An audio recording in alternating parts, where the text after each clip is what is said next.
18장 15절 말씀입니다. 우리 하나님 말씀 마태복음 18장 15절 말씀입니다.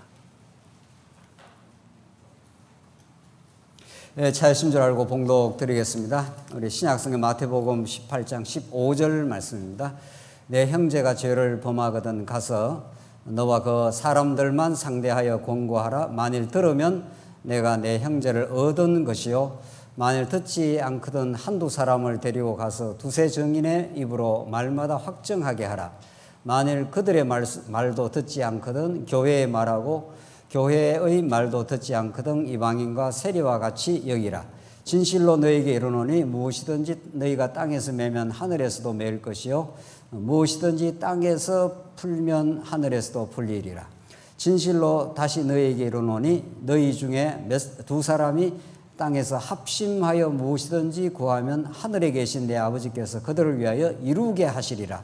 두세 사람이 내 이름으로 모인 곳에는 나도 그들 중에 있느니라. 20절까지 봉독 드렸습니다. 우리는 지금 마태복음 말씀을 듣고 있는 거죠. 복음이라는 게 기쁜 소식이니까 죄인들에게 기쁜 소식인 거죠. 의인들에게는 복음은 기쁜 소식이 아니라 저주의 말씀이 됩니다. 자기가 의롭다고 생각하는 자들에게는 마태복음은 전혀 기쁜 소식으로 다가오는 말씀이 아닙니다.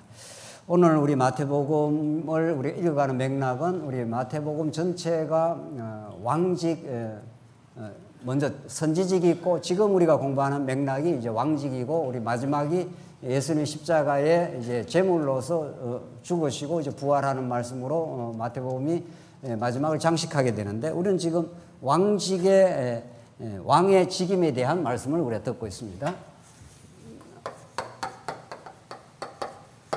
왕의 직임 가운데 우리가 지금 살피는 것은 왕국 혹은 다른 말로 이제 똑같은 번역이 왕국으로 되어 있는데 하나님의 나라입니다. 하나님 나라의 실상에 대해서 우리가 지금 18장 내용을 확인하고 있습니다. 그런데 중요한 것은 이제 우리 지난 시간에 한번 우리 확인했습니다만 선지직, 지금 우리가 공부하는 맥락인 왕직, 그리고 마지막에 제사직 이렇게 되어 있지 않습니까? 이게 통합이 되어 있습니다. 우리가 이제 성경을 읽어 나가기 때문에 어쩔 수 없이 이제 선지직의 부분을 읽고 그다음에 왕직 부분을 읽고 마지막에 이제 십자가의 죽고 부활하심으로 이제 마지막 제사 직분을 이루시는 그런 내용으로 이제 이어져 있지만 그 내용을 이제 깊이 들여다보면은 그것이 따로따로 단절되어 있지 않습니다. 그 선지직이라는 것이 예수님이 이 땅의 참 왕으로 그가 죽으심으로 이 땅에 제사장 나라를 이루러 오셨다. 제사직이 딱 연결이 되는 거죠. 그러니까 우리가 이제 이렇게 따로 이렇게 선지직, 왕직, 제사직, 제사직입니다. 이게 이렇게 따로 이렇게 되어 있지 않고 이게 예수님 안에서 통합이 되어 있습니다. 예수님은 선지자이시기도 하고 왕이시기도 하고 왕이신 그분이 죽어 그 언약적 사랑을 확정하는 거니까 그러니까 그렇게 통합적으로 이해된다 하는 것으로 이 본문을 읽어나가는 것이 매우 중요합니다. 왜냐하면 오늘 이제 18장 내용 자체가 왕직과 제사직이 결합이 되어 있습니다. 죄의 문제, 죄를 사해주는 문제 이런 것이 왕이 어떻게 죄를 사해주느냐 하는 문제가 우리가 지금 오늘 특별히 읽어나가는 본문에 그렇게 되어 있기 때문에 왕직 해갖고 따로 딱 떼내가지고 이 부분만을 이렇게 단절적으로 보면 안 된다. 예수님 안에서는 예수님이 참 선지자로도 오시고 왕이신 분이 제사 직분을 수행하신다. 죽어 우리를 용서해 주신다 하는 그렇게 통합적으로 언제나 이해하는 것이 이제 매우 중요합니다. 우리 18장 내용을 우리가 지금 확인하고 있는데 18장을 올바르게 이해하기 위해서는 첫째 질문을 성경을 우리 이해해야 된다 그랬죠. 제자들이 예수께 나와서 천국에서 누가 크니까 이렇게 물었지 않습니까? 이것이 제자들의 천국관입니다. 제자들의 그릇된 또 그 시대가 가르쳐주는 올바른 천국관이 아닌 거죠. 천국에서 누가 크니까 이렇게 해서 이 세상 나라에서의 가치관을 천국에다가 대입을 시키고 있는 거죠. 세상 나라에서는 누가 크냐 작으냐가 매우 중요한 거죠. 또 그것으로 사는 거죠. 세상 사람들은 누가 사장이냐 이 회사에서 누가 말단 사원이냐 여기에 따라서 그 사람을 대하는 태도도 달라지고 그 사람이 의사결정 어떤 권한도 달라지는 거죠. 그만큼 세상에서는 누가 크냐 작으냐가 그 크다 작다라는 범주가 매우 중요하고 세상 나라의 특징을 규정을 합니다. 그러니까 천국에서 누가 큽니까? 이렇게 제자들이 물었다는 것 자체가 뭘 상징하는 거죠? 제자들은 천국을 예수님이 가르쳐주는 천국을 이해하고 있다 못 있다 전혀 이해를 못합니다. 그러니까 제가 지금 누차 강조하지만은 복음서에서 나타난 제자들은 예수님의 말씀을 그걸 올바르게 이해를 못합니다. 언제 깨닫는다는 거죠?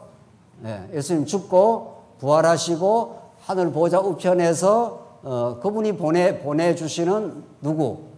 성령, 약속의 영, 성령 하나님이 오셔야 아하 예수님이 하신 말씀이 그런 말씀이었네요. 그렇게 되는 거죠. 제자는 스승의 깊은 뜻을 도를 옛말에 제자가 스승의 깊은 도를 아무리 가르쳐줘도 그때는 못 깨닫고 세월이 지나가서 알게 된다 합니다.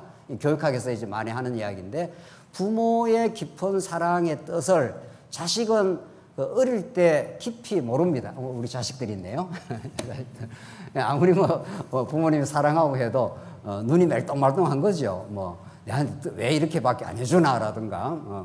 그러니까 자식은 부모의 깊은 사랑이기 때문에 그걸 그 시점에서는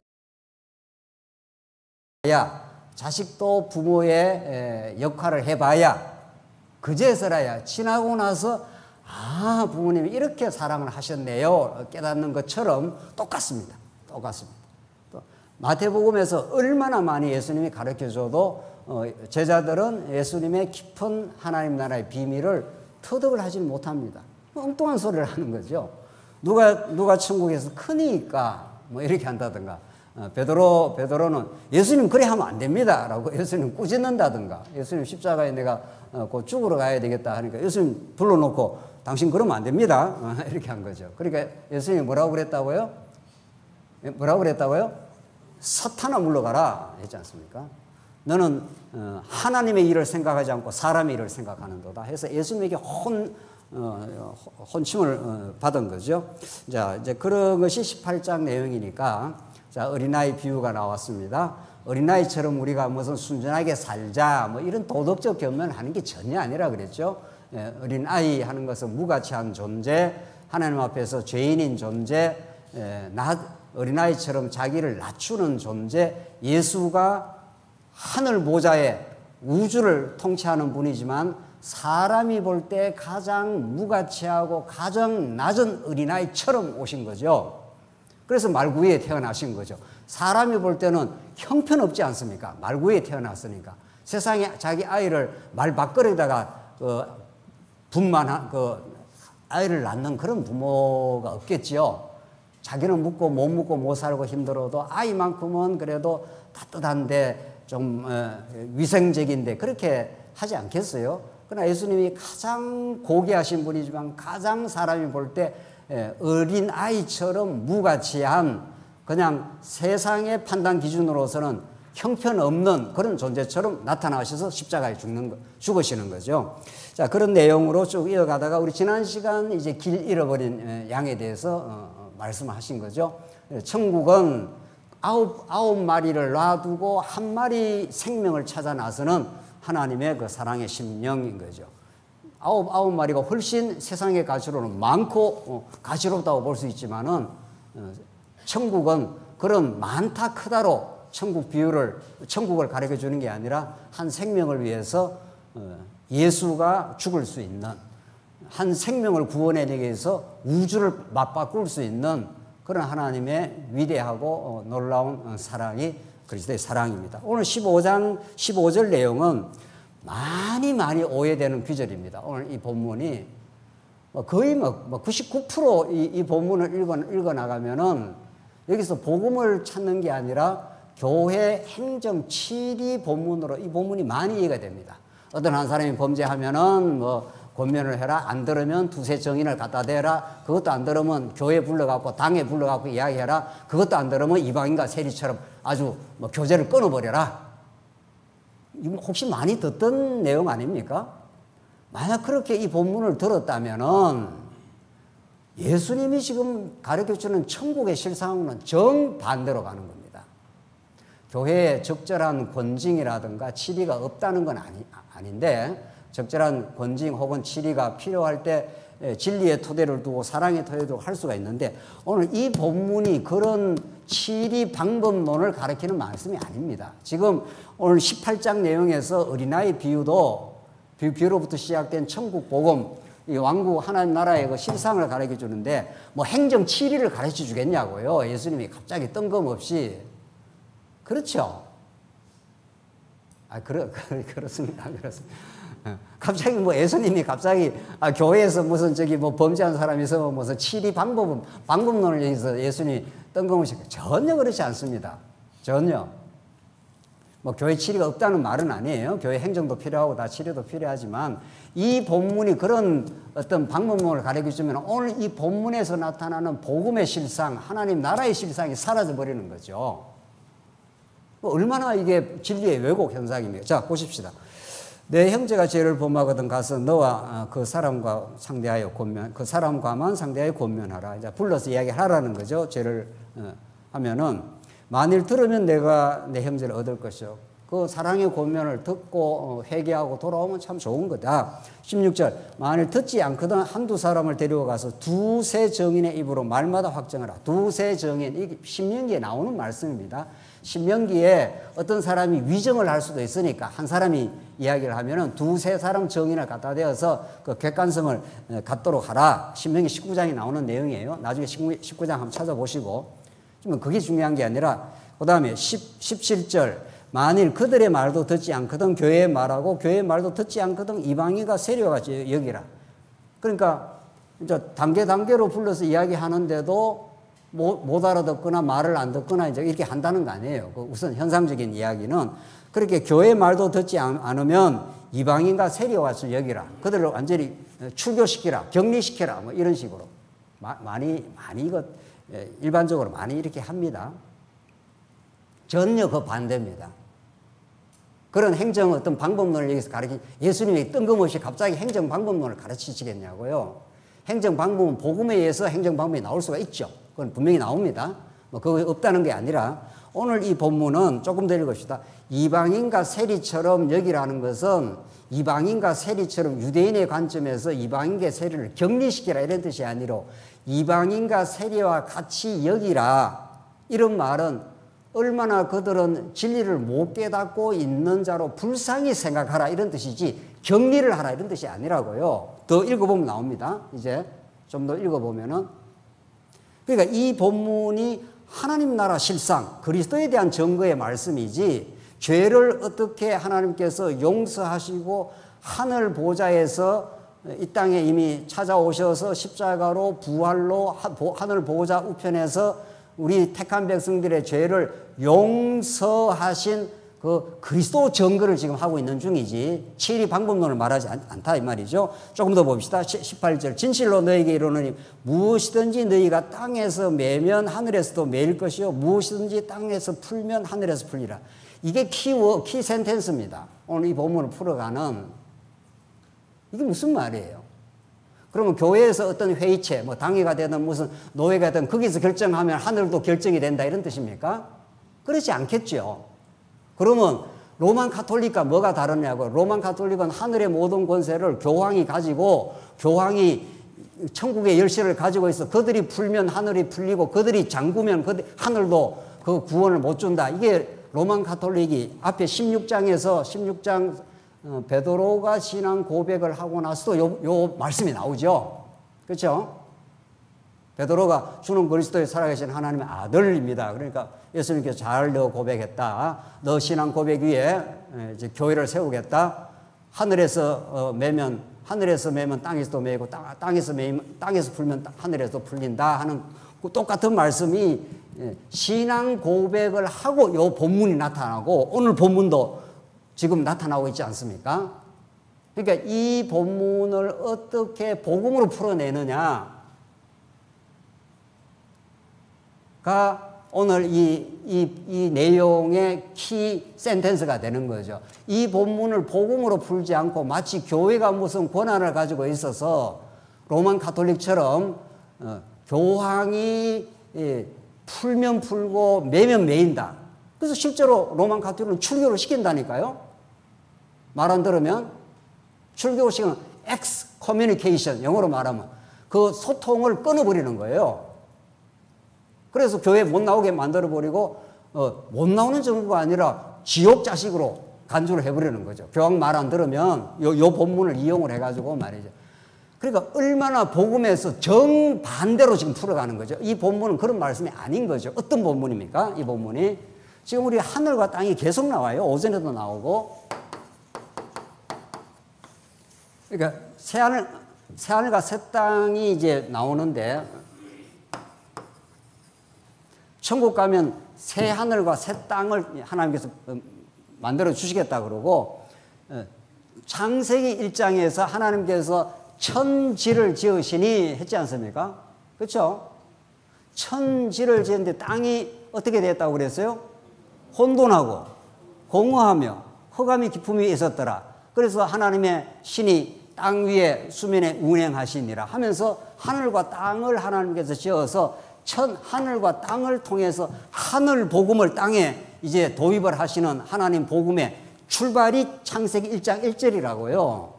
창세기 1장 1절 자체가 하늘 복음을 땅에다가 하나님께서 가르쳐 주시고 빛이 있으라 이렇게 하면서 이 땅에 이제 빛이 비춤으로 혼돈하고 공허하며 흑암이 깊은 있던 곳에 복음의 빛이 비치는 장차 빛 대신 예수 그리스도를 예표하면서 하늘을 가르쳐 주시려고 지금 이렇게 하는 거죠.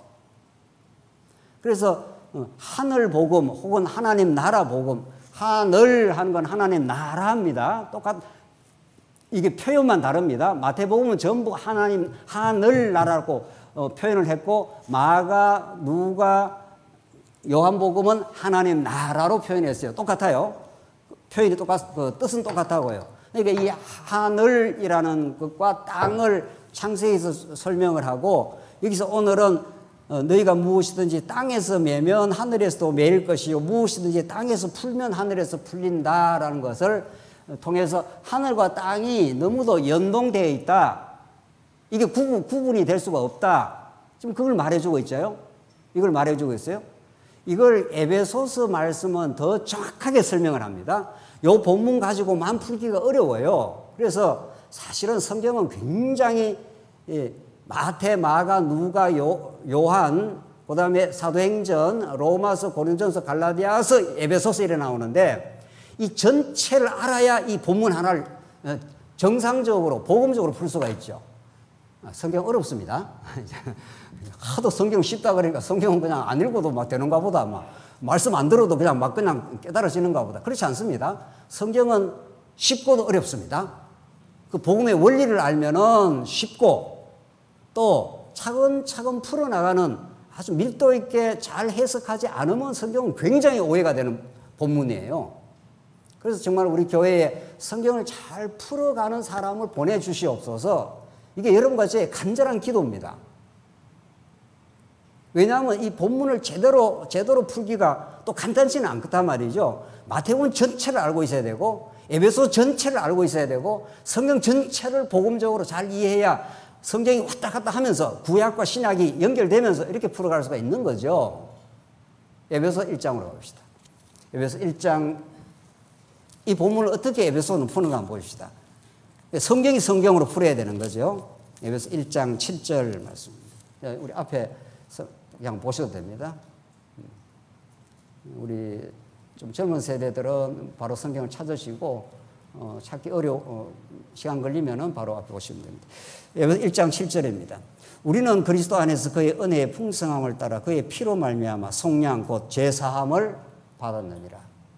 이게 에베소 1장에 나오는 성부 하나님 다음에 나오는 성부 하나님의 예정 다음에 성자 하나님이 이제 그의 피로 말미암아 하나님의 영원한 예정을 따라서 예수님이 오시고 예수님 십자가에서 피를 흘려주심으로 속량 곧 죄사함을 받습니다. 이 구속입니다.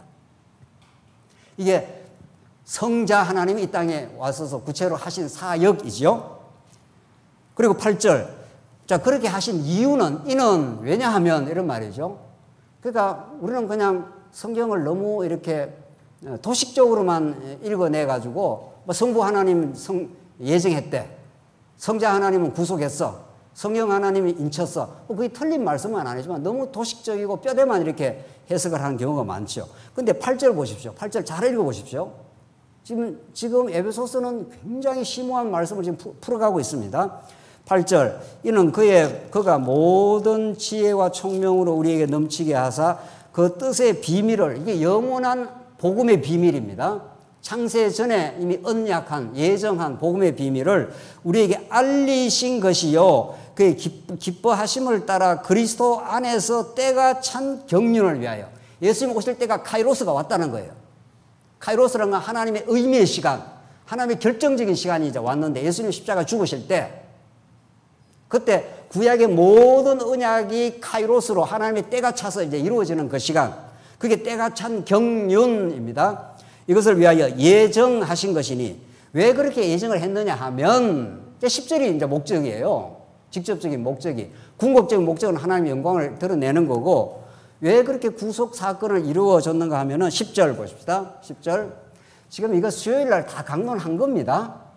수요일 날 인터넷으로 들으시나요?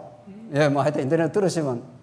그러니까 주일 강론하고 수요일 강론하고 전부 이렇게 맞물리가 지금 나가는 거죠. 꽉꽉 맞물려 나가기 때문에 수요일 날 좀 못 들으신 분이 있어 보여서 이걸 다시 설명을 하고 있는 중입니다. 물론 이제 마태복음하고도 연결하면 또 의미가 더 살아나죠. 그러니까 성경 간단하지 않습니다. 정말. 성경 그렇게 허술하게 해갖고는 그 깊이를 알기가 어려운 거죠. 10절을 봅니다. 오늘 10절이 포인트인데, 10절. 하늘에 있는 것이나, 그 다음 뭐죠? 땅에 있는 것이나, 있는 것이 했지 않습니까? 하늘과 땅의 주제가 이제 다시 등장을 하죠. 마태복음에서 하늘에서 풀면 풀리고 땅에서 풀면 땅에서 매면 하늘에 매인다는 하늘 땅의 주제가 나왔지 않습니까?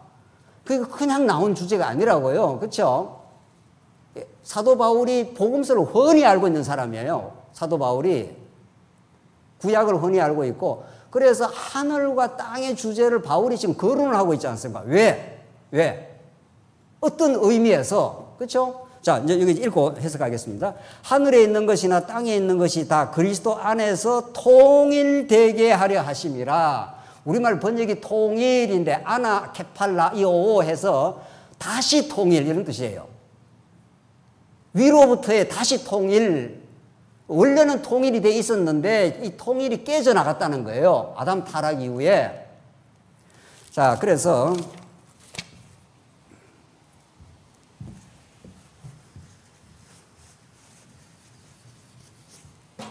하나님께서 영원 안에서 하나님이 살아계시고 모든 걸 예정했습니다. 하나님 살아계셔서 하나님의 나라를 하나님이 예정하시고 하나님 나라 백성을 정해놓았습니다. 그걸 우리는 하나님 나라 언약이라고 합니다.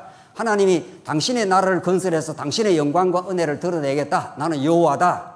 이런 거죠. 그래서 하나님 나라에 관한 언약을 영원 안에서 정해놨습니다. 이게 사도 바울이 창세전에 그리스도 안에서 예정하사 창세전에 하나님 나라를 세울 것을 예정하고 지금 이제 시작을 한 거죠. 그래서 아담을 지었습니다. 아담에게 생육하고 복주시며 가라사대 생육하고 번성하라 땅을 정복하라 만물을 어떻게 해요? 다스리라.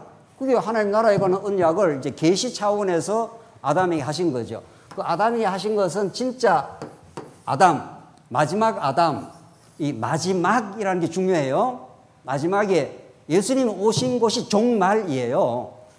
이 새하늘과 새 땅 요것만 종말이 아니고 예수님이 마지막 아담으로 왔기 때문에 예수 안에서 구약의 모든 것이 다 이루어졌어요. 다 마지막 아담, 종말론적 성취 이런 뜻이에요. 우리 종말하면 예수님 여기 마지막 때를 자꾸 종말이라고 하는데 여기부터 종말이에요. 여기부터 다 모든 게 예수 안에서 다 이루어졌어요. 그래서 마지막 아담, 에스카톤, 마지막 아담 이렇게 말하는데, 자, 그러니까 첫 아담에게 하신 하나님 나라에 관한 복이 진짜는 누가 이루겠다는 거예요? 예, 예수님이 다 이루었다 이런 말이에요. 예수님께서 사실은 이루은 것을 성령을 통해서 우리에게 깨닫게 하는 것 뿐이에요. 사실은 지금 우리는 다 이루어졌어요. 예수님 안에서 완전히 이루어졌다고요. 그리고 그 이루어진 나라를 자꾸 우리에게 가르쳐 주시고 또 깨닫게 하고 또 깨닫게 하고, 진짜 우리가 하나님 나라 백성이네, 하나님 나라를 우리가 살고 있네, 우리는 범죄하고 어리석지만은 하나님 우리를 용서하시네, 이런 걸 자꾸 이제 깨닫게 해요. 자, 그래서 아담이 이제 마지막 아담 혹은 둘째 아담으로 딱 이렇게 연결이 되는데, 하나님이 이 하나님 나라의 축복, 이 복을 가르쳐 주시는 건데, 아담이 어떻게 해버렸습니까? 타락을 했죠. 그래서 타락을 해버렸어요. 타락을. 죄를 지었다고요. 그 죄를 지었다는 것은 자기가 하나님 노릇함으로 하나님과의 생명관계가 분리가 되어버렸어요. 하나님으로부터 떨어져 나와버린 거죠. 그래서 죄인이 된 거죠. 모든 인간의 문제는 죄에 있는 거죠. 불교에서는 모든 문제가 고통이다, 지금 이렇게 말해요. 고통은 죄로부터 파생된 것 뿐이에요. 인간이 아주 고통스럽습니다. 이 땅 사는 게. 경쟁하는 것도 고통스럽고, 사업하는 것도 고통스럽고, 갈등도 고통스럽고. 그러니까 불교는 인간의 삶이 고해의 바다다, 고통의 바다다 이러는데, 천부당 만부당이에요. 고통의 바다는 한 드러나는 현상일 뿐이지 인간은 죄의 바다에 빠져 있습니다. 이게 하나님의 계획이었습니다. 죄의 바다에 빠지게 되면은 하나님과 분리 현상이 나타납니다. 하나님과 분리가 되었어요. 그리고 분리됐습니다. 예. 아담이 따먹지 말라 한 굴 선악과를 따먹고 내가 하나님이 되어버린 거예요. 선과 악을 자기가 결정을 하는 존재가 되어버렸어요. 그 존재로부터 스스로 해방을, 자유를 얻을 수가 없습니다. 그래서 하나님으로부터 분리된 존재를 죄인이라 그럽니다. 뭐 살인하고 칼 들고 성남에 어디에 가서 뭐 사람 죽인 거, 그렇게 해야 죄인이 되는 게 아닙니다. 그 사람도 죄인이기 때문에 너무 어렵게 힘들게 살면 남 죽이고 싶은 겁니다. 우리도 마찬가지예요. 칼만 안 들고 안 죽일 뿐이지 같은 가족도 우리는 어떨 때는 엄청 미워합니다. 그러니까 죄인인 거죠. 자기가 자기 뜻대로 안 되면 미워하는 거 아니겠어요? 그러니까 인간이 얼마나 하나님을 떠났다는 게 중요해요. 이때 이 하나님을 마태복음은 하늘이라 표현을 한 거예요. 그래서 예수님이 하늘에 계신 우리 뭐라고요? 아버지, 이렇게 표현을 하는 거예요. 하늘이라는 게 저희가 푸른 하늘이 아니에요. 이 우주 만물을 다 지배하는 영원한 하늘이 있습니다. 영원한 뜻이 하늘로 있어요. 하늘에 계신 우리 아버지, 이 하늘을 잊어버리고 땅에만 속한 존재가 된 거예요. 그래서 땅에 속한 땅의 것만을 바라보는 골로새서 말씀에 따르면 너희가 위를 추구하라. 예수님이 이제 하늘 보좌에 앉으셨느니라 이렇게 말하죠. 뭐 땅의 것, 아래 것만 자꾸 보고 사는 거죠. 이 타락한 우리 인생은 하나님을 잊어버렸기 때문에. 그렇죠? 이게 인간의 실상입니다. 그렇죠? 그런데 예수님이 십자가에 죽으신다는 건 뭐를 하겠다는 거예요? 자, 하늘을 잊어버리면 땅은 무지막지한 혼란입니다. 땅 자체는 여기에 코스모스, 우주는 코스모스라는 건데 우주가 원래는 굉장히 질서가 있습니다. 우주를 영어로 코스모스 할 때 그거는 우주는 굉장한 질서가 있는데 아담이 타락하고 나서 모든 게 헝클어져 버렸습니다. 모든 게. 온 우주 만물이 다 하나님을 잃어버렸기 때문에 그래서 만물이 다 지금 끙끙대고 신음하고 있습니다. 하나님의 아들들이 이 땅에 나타나기를 로마서가 강구한다 하는 것처럼 이 지구가 막 불덩어리가 지금 돼가는 거예요. 점점. 왜? 막 기름을 막 떼고 인간이 편리하려고 에어컨 막 틀어대고 막 하니까 이거 이산화탄소가 너무 많이만 나온다는 거예요. 하나님이 원래 지어놓은 세상은 이렇지는 않습니다. 그래서 점점 세상이 힘들어가는 거죠.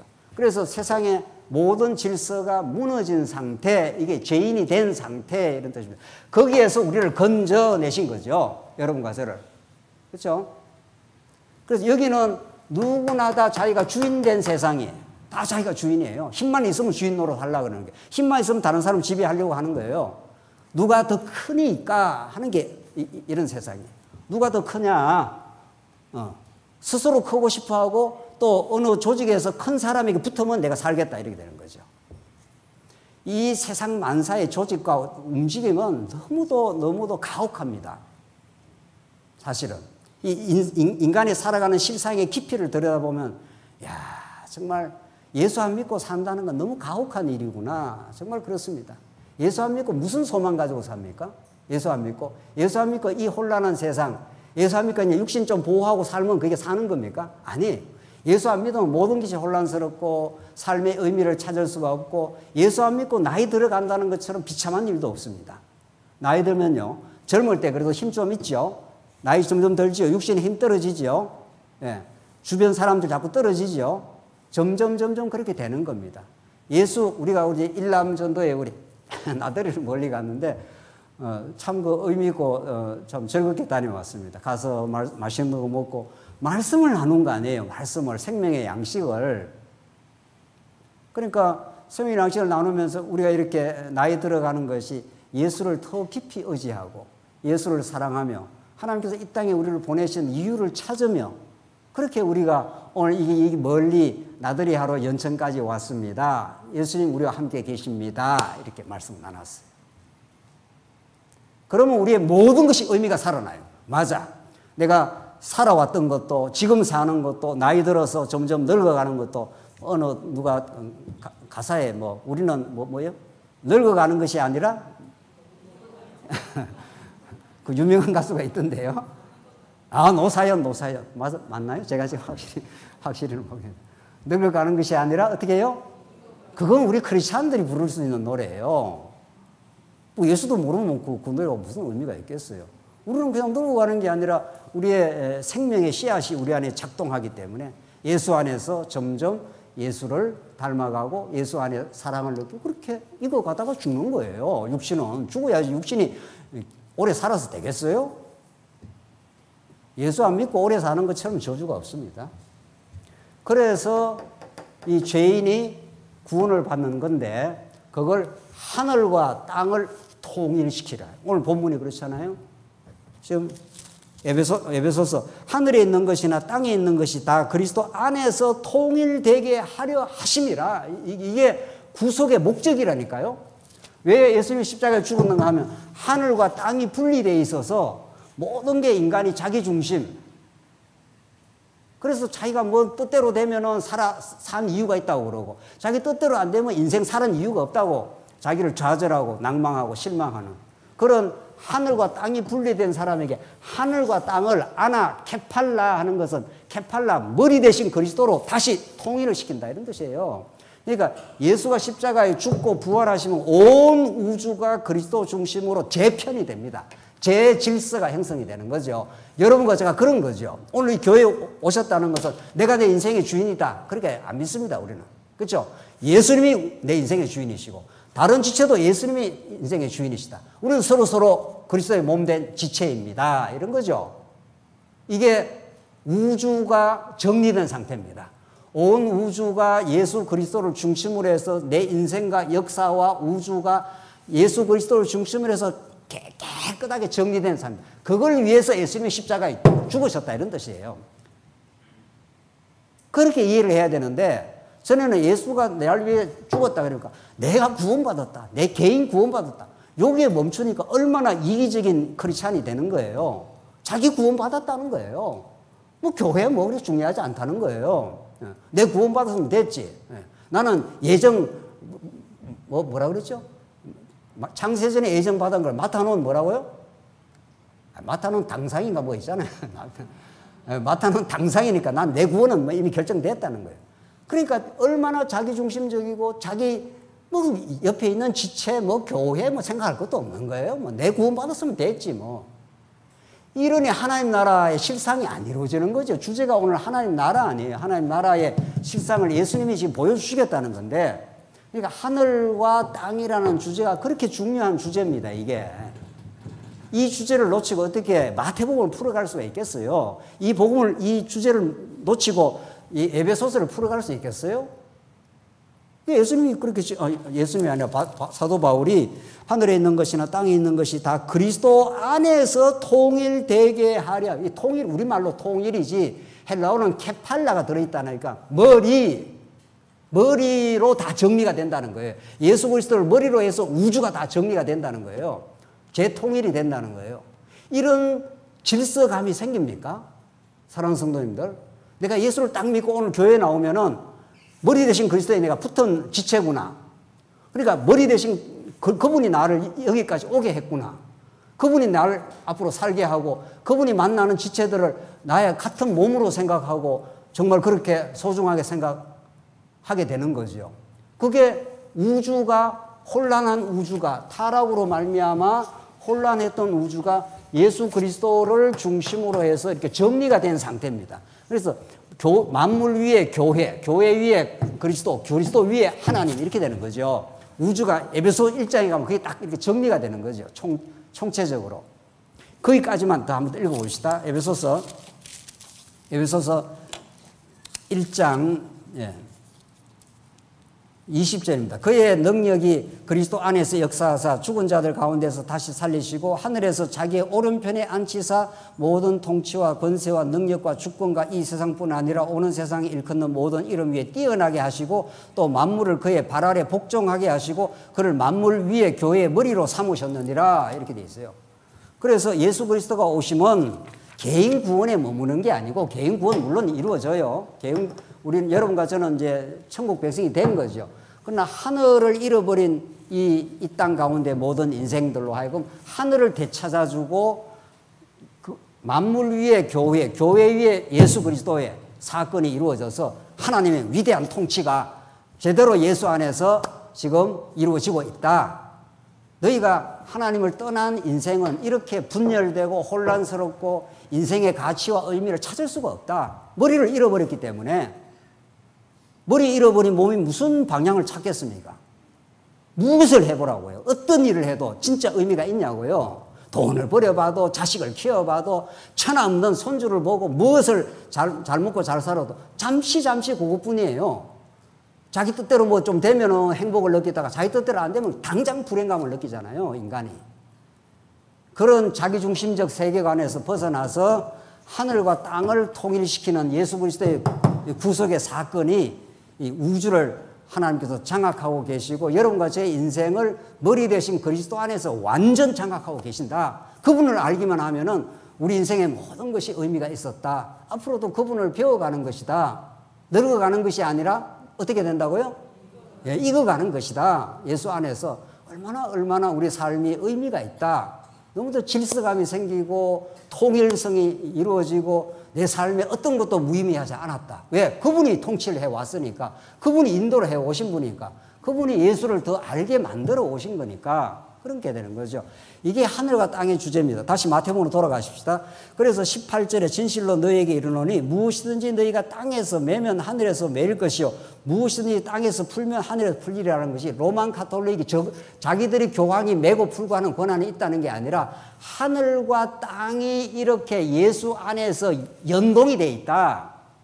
궁극적으로 하늘에서 보내신 예수가 그 열쇠를 키를 쥐고 계신다. 그분이 아무리 너희들이 범죄하고 어리석었다 해도 그분이 십자가에서 용서하셨다. 이제 용서하시려고 십자가에 죽으러 가실 것이다. 하늘과 땅은 그렇게 연결이 되어 있다. 이게 구원의 복음이고 하나님 나라 복음이다. 그 주체가 하나 예수 그리스도이다. 땅에서 매면 땅과 하늘이 이걸 연결시키는 건 우리 오전 시간에도 모세가 뭐로 나타났다고요? 중보자라는 게 하나님과 죄인인 이스라엘 백성이 분리가 되어 있어 하나님께 나아갈 수 없으니까 중보자 대신 예수님이 십자가의 영원한 죽음을 죽으심으로 하늘과 땅을 연결을 시켜줬다. 성전은 하늘과 땅이 만나는 지점이에요.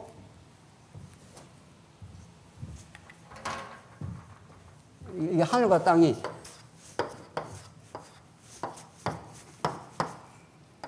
여기서 양을 잡아서 여기서 씻어서 양을 잡고 씻어서 이렇게 들어가지 않습니까? 그러면 여기가 하나님 계신 곳이니까 하늘이 여기 내려오고 땅에서 재물을 가지고 제사장이 나아가면 여기가 회막이 되는 거죠. 미팅 플레이스. 하늘과 땅이 만나는 자리예요. 하늘과 땅이 통일을 이루는 자리라니까요. 이게 예수의 죽음입니다. 이게 성전이에요. 구약에서는. 그래서 여러분과 제가 이제 하나님을 아버지 이렇게 당당하게 하나님께 나아가는 새롭고 산 길을 예수가 열어놓았기 때문에 우리의 인생의 모든 궁극적인 답이 떨어졌다니까요. 하나님의 여호와라 하는 것, 예수를 통해서 하나님의 언약적 사랑을 영원히 찬양하는 것, 우리 땅에서 땅의 것만을 보고 살아가는 우리가 하늘이 열린 인생, 이렇게 되는 거죠. 에스겔에서 하늘이 열리지 않습니까? 70년 그발 강가에서 죄악 가운데서 이스라엘 백성들이 이제 다 절망하고 다 바벨론에 잡혀갔는데 하늘이 열린다니까요. 그래서 예수가 하늘을 열어주시고 하늘이 땅에 내려오도록, 이게 성전이니까, 성전이 하늘과 땅이 만나는 자리, 구속이 이루어지는 자리, 하나님 나라가 이 땅에 실현되는 자리. 예수님 십자가 아니면은 이 땅에 하나님 나라가 이루어질 수가 없어요. 절대로. 어떤 것도 여러분과 저에게 하나님 나라를 선물로 줄 존재가 없다고요. 그래서 이 땅에서 매면 하늘에서 매여, 무엇이 땅에서 풀면 하늘에 풀린다는 게, 인간이 이렇게 하면 저렇게 되고 저렇게 하면 이렇게 된다는 게 아니라 그 하늘과 땅을 주관하시는 예수 그리스도의 주권을 설명하고, 그리스도가 하늘에서 하는 대로 땅에서 죄사함을 이루게 주신다. 그런 복음적 설명이라는 거죠. 가톨릭적인 교권을 지금 설명하는 게 아니고, 19절 진실로 다시 너희에게 이르노니 너희 중에 두 사람이 땅에서 합심하면 무엇이든지 구하면 하늘에 계신 우리 아버지께서 그들을 위하여 이루시리라. 자꾸 이것도 우리 두 사람이 합심 기도하자, 통성 기도하자, 열심히 막 기도하면 하나님 이루신다고요? 그렇습니까? 아닙니다. 예. 하늘의 뜻이 하늘에서 이루어진 것처럼 땅에 이루어지는 거니까. 모든 것은 하늘에서 이미 하나님 나라를 아무 조건 없이 정해놨습니다. 뭘로? 십자가로 이걸 이루겠다고. 그것을 믿고 여기서 합심하여 하는 것이 영어로 말하면 심폰인데, 합주 이런 뜻입니다. 심폰이라는 단어가 여기서 나왔어요. 합심이라는 게 진짜 우리가 다른 지체를 가지고 있지만, 지체는 다 다르지만은 머리가 한 분 아니에요. 그렇죠? 그러니까 우리가 합심 기도한다는 것은 막 악각대라는 소리가 아니라 머리의 뜻을 우리 지체들은 다 다르지만은 우리의 진짜 구할 내용은 예수님, 우리는 다 땅의 것만을 바라보고 살 수밖에 없어. 너희가 죄를 범하거든 했지 않습니까? 앞부분에. 그러니까 그리스도가 우리를 용서해 주시옵소서. 이미 용서하셨지 않습니까? 창세 전에. 그리고 앞으로 십자가를 지고 우리의 모든 죄를 용서하실 것이지 않습니까? 그걸 내다보면서 이 본문을 쓰고 있는 거죠. 20절 보십시오. 두세 사람이 내 이름으로 모인 곳에서는 나도 그들과 같이 있으리라. 어느 목사님들이 이제 교회를 개척해가지고 성도들이 별로 없어요. 그러면 이 본문을 갖다 대는 거죠. 두세 사람만 있어도 어떻게 해요? 뭐 교회가 된다. 영 틀린 해석은 아니지만 지금 이 본문이 그런 뭐 숫자가 적은데도 뭐 교회입니다. 뭐 이걸 가르쳐 주는 게 아니라는 거예요. 숫자가 많든 적다. 자기 생각에 숫자가 적은 거지. 교회가 무슨 숫자가 많고 적고 있습니까? 우리 교회는 저기 숫자가 많습니까? 적습니까? 물어봐야 되겠네. 없어요. 숫자가 없어요. 숫자가. 교회는 이 우주상의 교회는 몇 개예요? 하나니까. 무슨 교회가 숫자가 두셋이 있어요.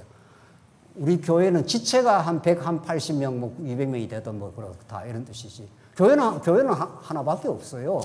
그 목사들이 자기 교회를 막 크게 만들려고 하니까 숫자가 적다 해가지고 두세 사람만 모여도 교회가 된다고. 두세 사람 아니라 수천만 명이 모여도 교회가 하나뿐입니다. 하나님께서 우리 장조한께 가장 오셔서 말씀 듣고 살아가야 될 영혼을 가장 적당하게 보내주십니다. 이거 믿습니까? 오늘 우리 새로운 성도 한 가정이 찾아왔지 않았어요? 네. 하나님께서 이 말씀 듣고 우리 교회에 같이 멤버가 되게 할 분은 어떤 경로를 통해서 오게 만들어줍니다.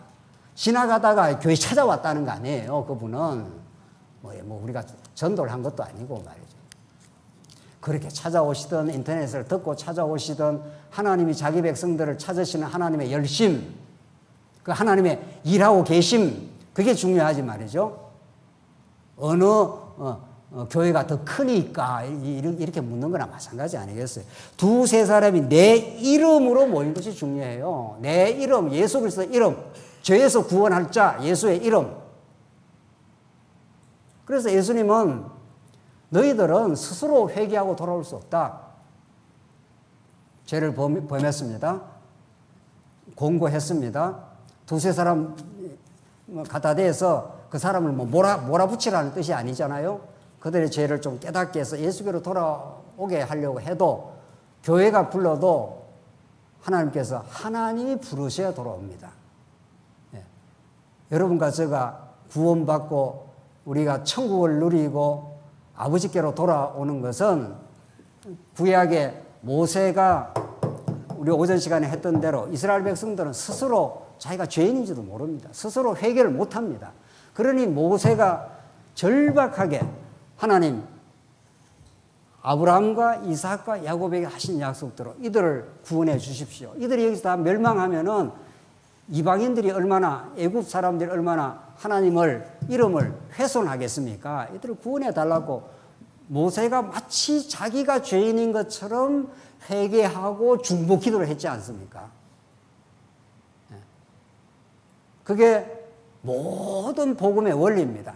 예수 그리스도 아무 죄가 없습니다. 그런데 여러분과 제 모든 죄를 걸머지고 자기가 마치 회개할 것처럼 그렇게 걸머지시고 고통받으시고 찢기시고 그렇게 죽으신 거죠. 그래서 우리 교회에서도 어떤 어려움이 생기면은 무조건 지도자가 회개 기도를 하는 겁니다. 왜냐하면 아직 믿음이 어린 사람은 자기가 죄인 줄도 잘 몰라요. 너 이리 와, 이렇게 해가지고 너 말 안 들어, 너 격리시킬 거야. 이렇게 해서 바뀌어지지 않습니다. 사람 절대로. 강압을 자꾸 갖다 대면은 행정 치리를 갖다 대면 점점 더 멀어져 버려요. 오직 예수 그리스도 한 분만이 그분이 찢기시고 그분이 가시면류관 쓰시고 구약식으로 하는 모세가 절절하게 하나님 앞에 나가서 이 백성들을 용서해 달라고 그렇게 모세가 거꾸러져서 기도하고 그 기도를 예수님이 하시고 그 예수의 영을 우리에게 부어주시면 우리도 비로소 하나님 앞에서 하나님 우리도 잘못했습니다. 이 위대한 고백이 나옵니다. 하나님 내가 죄인입니다. 이것처럼 아름다운 고백이 없습니다. 진심으로 하나님 내가 죄인입니다. 하나님 내가 잘못했습니다. 그건 모든 문제를 풀어가는 겁니다. 여러분들 가정사나 교회사나 하나님 앞에서 자기가 죄인임을 인정 안 하면 용서의 그 기쁨을 얻을 수가 없죠. 그리고 자기가 죄인임을 인정 안 하면 반드시 남을 탓하게 되어 있습니다. 당신이 회개하고 돌아오라고. 오늘 이 말씀 들어도 옆에 보는 거죠. 당신이 꼭 이 말씀을 들어야 되겠다. 옆에 사람이 들어야 되는 게 우리 각자가 들어야 될 말씀 아니에요. 그래서 오늘 시간이 다 됐기 때문에 21절에 그것만 읽고 끝내겠습니다. 21절. 그때 베드로가 나와 이르되 주여 형제가 내게 죄를 범하면 몇 번이나 용서하여 주리이까 7번까지 하오리까. 참 우리 베드로 형님 너무 재밌습니다. 지금 예수님이 이렇게 말씀하시니까 베드로가 딱 나타나고 내가 몇 번 용서해야 되겠습니까? 그러니까 참 유대인 납비들은 3번까지는 용서해라. 4번은 절대로 용서하지 말라. 이게 유대인 납비 율법입니다. 베드로는 지금 몇 번까지 용서해 주니까 7번까지 하오리까. 이 말이 무슨 말입니까? 베드로는 자기를 착각해도 엄청 착각하고 있죠. 베드로는 마치 자기가 다른 타인을 자기한테 범죄하고 상처를 준 사람을 자기가 용서할 수 있는 것처럼 착각을 한 거죠. 그 예수님이 어이구 7번 너 참 착하구나 열심히 해라 이렇게 말했습니까? 예수님이 하시는 말씀은 7번 아니라 7번을 어떻게 하라고요? 70번까지 하라. 77이 그러면 7번을 70번까지 하니까 490번까지 해. 이 말이 진짜 490번 계속 하라는 말씀입니까? 아니겠죠? 그게 무슨 말이에요? 너 지금 착각했어. 너 용서 못해. 너 용서하는 존재가 아니야. 예수님 지금 거꾸로 말씀하시는 거예요. 진짜 이 복음은 역설이에요. 너가 7번 용서한다고 지금 내한테 지금 이야기하는 거야? 7번에 7번 해봐 그러면 할 수 있으면 부자 청년이 어떻게 해야 영생을 얻으리까 하고 똑같아요. 우리는 용서 못해요. 우리는 내한테 조그마한 상처 준 거, 몇십 년 전에 상처 준 것도 꼭꼭 곱씹는 사람이에요. 우리 집에도 한 번씩 그래요. 매시 무슨 나는 다 잊어버렸는데. 뭐. 인간 용서 못합니다. 지금 베드로는 자기가 할 수 있다고 착각을 한 거예요. 너 진짜 한다고 490번 한번 해봐. 진짜 용서의 주체. 그게 우리 다음 시간 나와요. 오늘 조금 더 진도가 나갔어야 되는데 오늘 하늘과 땅의 주제, 예수 그리스도의 구속의 이 주제만이 우리를 하늘과 땅을 화해시키고 그 예수 그리스도의 대용서를 받은 인생이고 우리는 원래 죄인이어서 다른 사람 용서 못합니다. 절대로 못합니다. 하는 척 할 수 있죠. 하는 척, 목사니까 그래도 성도들 앞에서 그냥 웃기도 하고 뭐 이렇게 하는 척 하죠. 진짜 마음속에 할 수 있냐고요? 못해요. 예수의 영이 찾아오시면 용서를 한다 안 한다가 아니라 자기가 행복과 기쁨이 있으니 그럴 수 있었지, 그럴 수 있었겠지 이렇게 넘어가는 겁니다. 용서의 주체는 누구십니까? 예수 한 분입니다.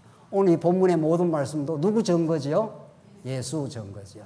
우리들은 이거 하라 저거 하라는 게 아니죠. 우리 다음 시간 이 본문을 더 심도 있게 한번 달아보겠습니다. 진짜 용서를 하는 건지 못하는 건지 우리 인생이. 진짜 용서의 주체는 누구신 건지, 천국은 누가 이루는 건지, 하나님은 진짜 살아계신 건지 그 복음의 말씀을 듣고 진짜 훌훌 털어내십시오. 이제 우리의 어리석은 내가 뭔가를 할 수 있다고 착각했던 그것이 우리를 엄청난 감옥으로 몰아갑니다.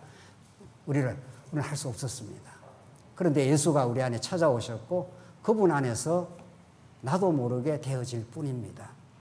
이 신앙 고백을 진짜 찾으시고 이 복음 안에서 참된 자유를 누리시기 바랍니다. 기도하십시다.